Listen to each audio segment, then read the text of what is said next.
الحمد لله رب العالمين والعاقبة للمتقين والصلاة والسلام على سيد الأنبياء والمرسلين وعلى آله وأصحابه أجمعين. أما بعد فأعوذ بالله من الشيطان الرجيم. بسم الله الرحمن الرحيم. ألف لام ميم ذلك الكتاب لا ريب فيه هدى للمتقين. صدق الله العظيم. اللهم صل على سيدنا ومولانا محمد وعلى آل سيدنا ومولانا محمد وبارك وسلم. اللهم صل على سيدنا ومولانا محمد وعلى آل سيدنا ومولانا محمد وبارك وسلم. اللهم صل على سيدنا ومولانا محمد وعلى آل سيدنا ومولانا محمد وبارك وسلم. بسم الله الرحمن الرحيم. الف لام میم، یہ حروف مقطعات میں سے ہے. ذالک الکتاب، یہ کتاب، لا ریب فیہ، جس میں کسی قسم کا کوئی شک نہیں. ھدی للمتقین، ہدایت ہے متقین کے لیے.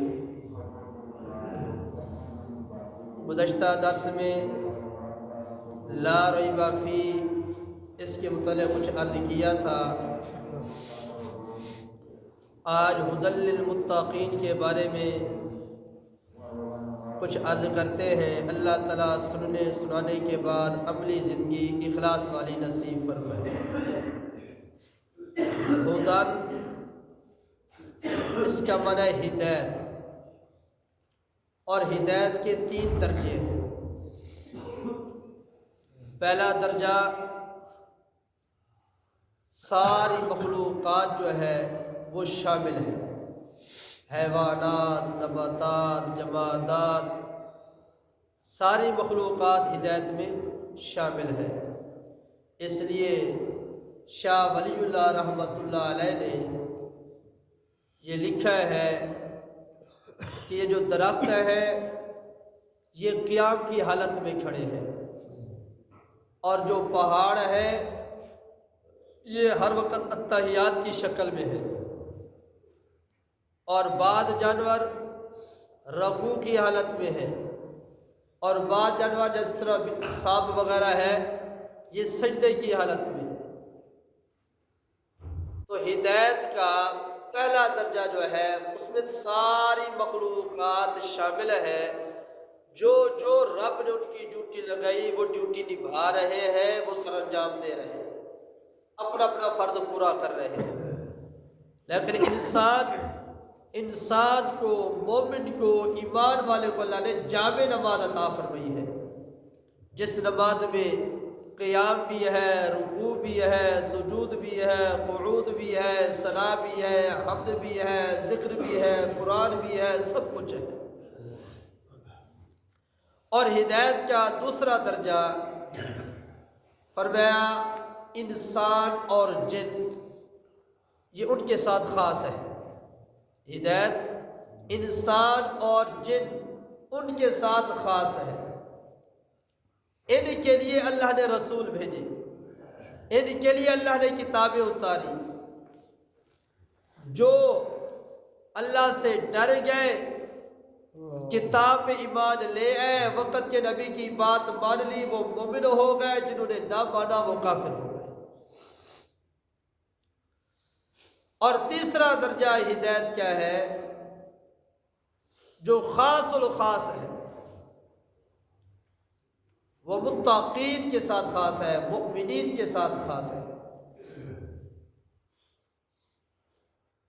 وہ ایسے اللہ نے ان کو توفیق عطا فرمائی، وہ مؤمنین، ایمان والے، ڈرنے والے، دل میں رب کا خوف رکھنے والے، ایسے صراط مستقیم پہ چلے، چلتے چلتے سیدھے جنت میں پہنچے. اور یہاں آج اللہ نے فرمایا ہدی للمتقین، ہدایت ہے متقین کے لیے، اس سے ہدایت کے بعد جو تیسرا درجہ وہ مراد ہے، یعنی ہدایت ان کو ملے گی جن کے دل میں اللہ کا خوف ہے، اللہ کا ڈر ہے، جو ڈرتے ہیں، دل میں خوف خدا رکھتے ہیں، ان کے لیے یہ ہدایت ہے۔ اور آج میں اپنی بات کرتا ہوں، اگر کسی کو گناہ کرتے دیکھ لیا تو کہتا ہوں وہ گناہ کر رہا ہے تو میں کر لوں تو کیا ہو گیا۔ اگر کوئی نماز بھی پڑھتا ہے، اللہ کا حکم توڑتا ہے، کہتے ہیں فلاں نماز پڑھتا ہے اور گناہ بھی کرتا ہے، نماز بھی پڑھتا ہے، یہ کام بھی کرتا ہے، نماز بھی پڑھتا ہے، یہ بھی کرتا ہے، تو پھر میں کر لیا تو کیا ہو گیا۔ یہ دل میں خدا کا خوف نہیں ہے۔ اگر دل میں خدا کا خوف ہوتا، اللہ کا ڈر ہوتا، تقوی ہوتا، پھر یوں کہتے اس کی قبر اپنی ہے، میری قبر اپنی ہے، وہ اچھا کر رہا ہے یا برا کر رہا ہے، وہ اپنی قبر میں آپ جواب دے گا، میں جو کروں گا میں اپنی قبر میں آپ جواب دوں گا۔ اگر ایک غلط راستے پہ چل رہا ہے، اس کو دیکھ کر میں بھی ڈٹ جاؤں، غلط راستے پہ یہ عقل مندی نہیں ہے، بلکہ اس کے لیے دعا کرے، وہ بھی ہمارا بھائی ہے، مسلمان ہے، کلمہ پڑھنے والا ہے، اس کے لیے دعا کرے اور خود صراط مستقیم پہ چلنے کی کوشش کرے۔ فرمایا یہ ہدایت ہے متقین کے لیے۔ اب جو متقین ہیں، تقوی والے، ان کے بھی 3 درجے ہیں۔ تقوی کے 3 معنی ہیں۔ ایک معنی تقوی کا یہ ہے کہ کفر سے نکل کر اسلام قبول کر لینا، شرک سے نکل کر اسلام قبول کر لینا، یہ پہلا معنی ہے تقوی کا۔ پہلا درجہ یہی ہے، کفر سے نکل کر اسلام میں داخل ہو جائے، یہ پہلا تقوی ہے۔ اور دوسرا تقوی کا معنی ہے کہ اتقاء عن المعاصی، اپنے آپ کو گناہوں سے بچانا، بڑے بڑے گناہوں سے بچانا، کبیرہ گناہوں سے بچانا، یعنی کبیرہ گناہوں سے اپنے آپ کو بچانا ہے، اور چھوٹے گناہوں سے اپنے اصرار نہیں کرنا، یہ نہیں کہ بڑے گناہوں سے تو بچا رہے ہیں اور چھوٹے گناہ کر رہے ہیں۔ بڑے گناہوں سے بھی بچنا ہے، چھوٹے گناہوں سے بھی بچنا ہے۔ بعد کہتے ہیں جی ہے تو چھوٹا، کیا ہو گیا، چھوٹے موٹے گناہ ہو جاتے ہیں، چھوٹے موٹے ہوتے رہ جاتے ہیں، یہ تو ہماری بات ہے نا۔ اب نبی کا فرمان سنو، حضور نے کیا فرمایا۔ رحمت دو عالم صلی اللہ علیہ وآلہ وسلم نے فرمایا، عائشہ اپنے آپ کو چھوٹے گناہوں سے بھی بچا کے رکھنا، کیونکہ جب آگ جلی جاتی ہے تو پہلے چھوٹی لکڑیاں جلتی ہے، بعد میں بڑی جلتی ہے، تو آگ چھوٹوں کو بھی جلا دیتی ہے، بڑیوں کو بھی جلا دیتی ہے۔ تو جو چھوٹے گناہ ہیں ان کو چھوٹا نہ سمجھو، یہی چھوٹے گناہ پھر بڑے گناہ کرائیں گے، یہی چھوٹے گناہوں کے عادی بنیں گے تو بڑے گناہ کر بیٹھیں گے، جب بڑے گناہ ہوں گے تو خطرہ کہ ایمان ختم نہ ہو جائے، ایمان سے ہاتھ نہ دھو بیٹھے۔ فرمایا چھوٹی چھوٹی کنکریاں ملتی ملتی ملتی کتنے بڑے پہاڑ بن جاتے ہیں، چھوٹے چھوٹے گناہ جمع ہوتے ہوتے دل کالے ہو جاتے ہیں، دل مردہ ہو جاتے ہیں، گناہ کبیرہ کے ارتکاب کرنے والے بن جاتے ہیں۔ اب کسی کو قتل کر دینا، ڈاکہ ڈالنا، چوری کرنا، غیبت کرنا، تہمت لگانا، جھوٹ بولنا، زنا کرنا، یہ سارے کبیرہ گناہ ہیں، یہ بڑے گناہ ہیں، چھوٹے گناہ نہیں۔ اور چھوٹے گناہ ایسے ہیں کہ انسان کو پتہ ہی نہیں چلتا، گناہ ہو جاتا ہے، باتوں میں گناہ ہو جاتا ہے، پتہ ہی نہیں چلتا، بیٹھے بیٹھے گناہ ہو جاتا ہے، پتہ ہی نہیں چلتا۔ تو اس لیے حضرات فرماتے ہیں کہ چھوٹے گناہوں کو تو ہمیں پتہ ہی نہیں چلتا، کہ بڑا گناہ کوئی ہو تو پتہ چلتا ہے میرے سے فلاں گناہ ہو گیا ہے، بندہ معافی مانگتا ہے۔ اب چھوٹا گناہ ہو گیا، پتہ ہی نہیں چلا، اس لیے کہتے ہیں وضو کیا کرو، نماز پڑھا کرو، جب وضو کریں گے تو وضو کے ساتھ ساتھ چھوٹے گناہ ختم ہو جائیں گے۔ جو ہمیں پتہ ہے یا نہیں، وہ چھوٹے گناہ ختم ہو جائیں گے، وضو کریں گے، نماز پڑھیں گے تو وضو نماز کی برکت ہے، گناہ صغیرہ جو ہے وہ معاف ہو جائیں گے۔ جب صغیرہ گناہ معاف ہوں گے تو انشاءاللہ بڑے گناہوں تک ہماری رسائی بھی نہیں ہوگی اور بڑے گناہوں کا ہم ارتکاب بھی نہیں کریں گے۔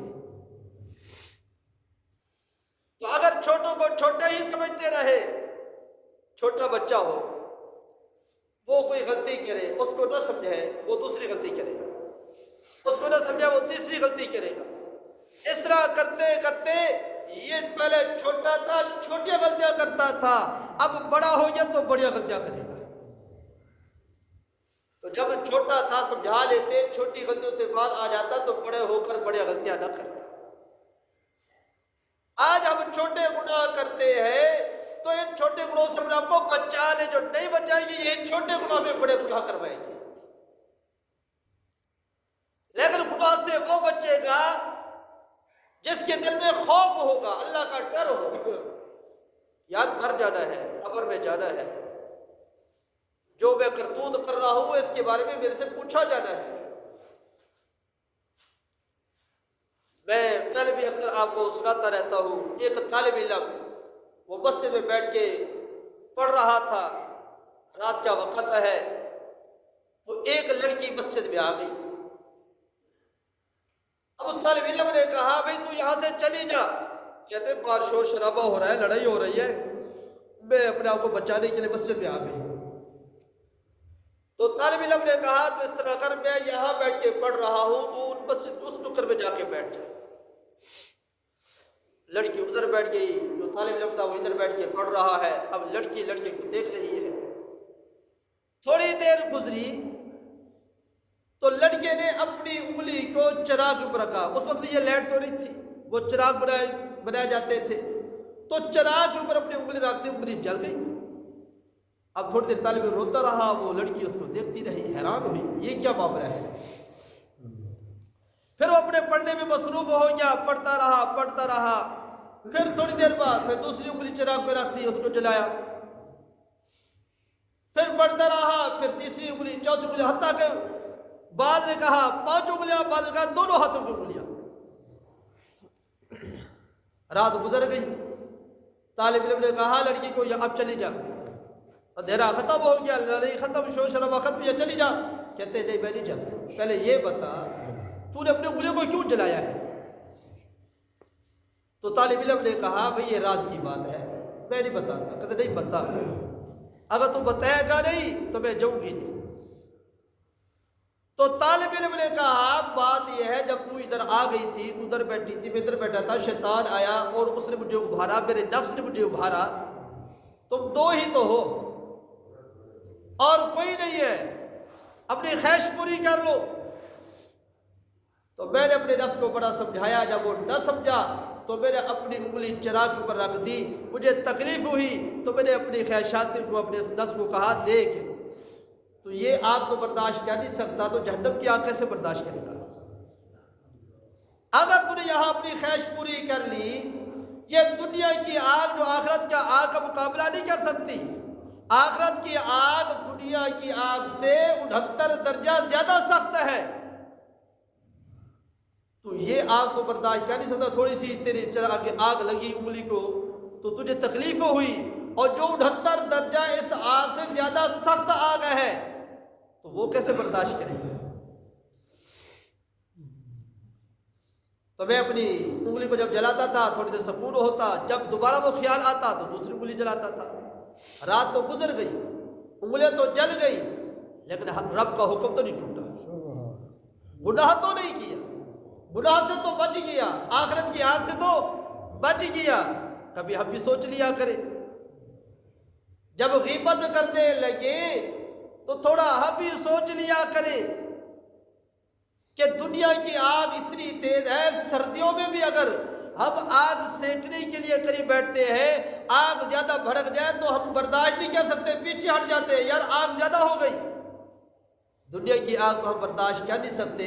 یہ میں جھوٹ بول رہا ہوں، غیبت کر رہا ہوں، تہمت لگا رہا ہوں، چوری کر رہا ہوں، ڈاکہ ڈال رہا ہوں، قتل کر رہا ہوں، دوسروں کا حق مار رہا ہوں، معاملات بگاڑ کر رہا ہوں، یا کسی کا دل دکھا رہا ہوں. میں جو کام کروں ان کی سزا کی وجہ سے اگر مجھے جہنم میں ڈالا گیا، دنیا کی آگ تو میرے سے برداشت نہیں ہوتی، تو جہنم کی آگ میں کیسے برداشت کروں گا؟ اگر یہ خیال، یہ خوف، یہ ڈر میرے آپ کے دل میں آ جائے تو شاید کسی کو گناہ کرنے پہ جرأت نہ ہو، کوئی گناہ نہ کرے. آج گناہ پہ جرأت کیوں ہو رہی ہے؟ آج ہمارے معاہدے کیوں ٹوٹ رہے ہیں؟ آج ہم 2 نمبریاں کیوں کر رہے ہیں؟ آج ہم دھوکے فریب کیوں دے رہے ہیں؟ آج ایک دوسرے کے دلوں کو کیوں توڑ رہے ہیں؟ دل میں خوف خدا نہیں ہے، آخرت کا ڈر نہیں ہے، جہنم کی آگ ہمارے سامنے نہیں ہے. تو تقوی کا جو دوسرا معنی ہے اتقاء عن المعاصی، اپنے آپ کو گناہوں سے بچانا، کبیرہ گناہوں سے بچانا اور چھوٹے گناہوں پہ اصرار نہ کرنا. یعنی ایک دفعہ اگر چھوٹا گناہ ہو گیا ہے تو فوراً توبہ کر لینا، معافی مانگ لینا، اللہ میرے سے غلطی ہو گئی ہے، مجھے معاف کر دے. رب کے دروازے کھلے ہیں، توبہ کے دروازے کھلے ہیں، اللہ تعالیٰ معاف کر دے گا. ایسا نہ ہو کہ چھوٹے گناہ تو ہوتے رہتے، کیا ہو گیا؟ جب چھوٹے گناہ کو گناہ ہی نہ سمجھا تو میرے بھائیوں پھر نتیجہ بہت سخت نکلے گا. اور تیسرا معنی جو تقوی کا ہے وہ یہ ہے، فرمایا وَلَوْ أَنَّ أَهْلَ الْقُرَىٰ آمَنُوا وَاتَّقَوْا. ہاں، تیسرا معنی جو تقوی کا وہ یہ ہے کہ اپنے دل میں صرف اللہ کا خیال ہو، اللہ کے علاوہ کہیں خیال نہ جائے. اللہ کا خیال ہو، اللہ کے علاوہ کہیں خیال نہ جائے. ڈر خوف صرف اللہ کا ہو، اور جب بھی نظر جائے تو اللہ کی طرف جائے، اللہ سے ہٹ کر نظر کہیں نہ جائے. یہ تیسرا درجہ ہے تقوی کا. تو میں ایک آیت پڑھ رہا تھا، وہ آگے جو میں سناتا چلوں. وَلَوْ أَنَّ أَهْلَ الْقُرَىٰ آمَنُوا وَاتَّقَوْا. اللہ تعالیٰ نے قرآن میں فرمایا ہے اے بستی والو تم ایمان لے آؤ اور تقوی اختیار کرو. اللہ سے ڈرو، ایمان بھی لے آؤ اور تقوی اختیار کرو، یعنی اللہ سے ڈرو. اب جب اللہ سے ڈریں گے تو پھر گناہ نہیں کریں گے، جب گناہ نہیں کریں گے تو فائدہ کیا ہوگا؟ قرآن کہتا ہے لَفَتَحْنَا عَلَيْهِمْ بَرَكَاتٍ مِّنَ السَّمَاءِ وَالْأَرْضِ. پھر زمین سے بھی تمہارے لیے برکتیں میں اتاروں گا اور آسمان سے بھی تمہارے لیے برکتیں اتاروں گا. آسمان سے بھی برکتیں آئیں گی اور زمین سے بھی تمہارے لیے برکتیں ہوں گی. جب ہم تقوی اختیار کریں گے، اللہ سے ڈریں گے، دل میں خوف خدا پیدا کریں گے، پھر آسمانوں سے بھی رحمتوں کا نزول ہوگا اور زمین سے بھی رحمتوں کا خروج ہوگا. اللہ رزق کے دروازے آسمان سے بھی کھول دیں گے، زمین سے بھی اللہ ہمارے لیے رزق پیدا فرمائیں گے.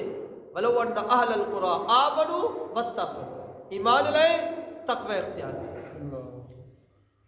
لیکن اللہ نے یہاں یہ نہیں کہا کہ کون سی بستی. وَلَوْ أَنَّ أَهْلَ الْقُرَىٰ بستی والو، خواہ وہ 55 ایس پی کی بستی ہو، وہ رامپور ہو، وہ 17D ہو، وہ پاکستان ہو، وہ ہندوستان ہو، وہ افغانستان ہو، پوری دنیا کی جو بھی بستی والے ہیں، جو بھی گاؤں والے ہیں، وہ ایمان لیے تقوی اختیار کریں.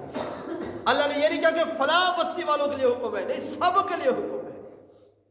جو بستی والے، جہاں کے رہنے والے ایمان لیے تقوی اختیار کریں، لَفَتَحْنَا عَلَيْهِمْ بَرَكَاتٍ مِّنَ السَّمَاءِ وَالْأَرْضِ. آسمانوں سے بھی برکتیں نازل ہوں گی اور زمین سے بھی اللہ تعالیٰ برکتیں عطا فرمائیں گے. تو میں بھی کوشش کروں اپنے دل میں خوف خدا پیدا ہو، رب سے ڈر جاؤ اور اپنے آپ کو گناہوں سے بچائیں. چھوٹے گناہوں پہ بھی اصرار نہ کریں. جب دل میں خوف خدا آئے گا، اللہ سے ڈریں گے، تقوی والی زندگی گزاریں گے، تو پھر اللہ تعالیٰ دنیا کو بھی ہمارے لیے جنت بنا دے گا. یعنی دنیا بھی ہماری سکون والی ہوگی، دنیا میں راحت سکون چین کی زندگی نصیب ہوگی. یہ ٹینشن کی بیماریاں سارے ختم ہو جائیں. اللہ تعالیٰ سے دعائیں جو کہا سنا گیا، اللہ تعالیٰ ہم سب کو اخلاص کے ساتھ عمل کرنے کی توفیق عطا فرمائے.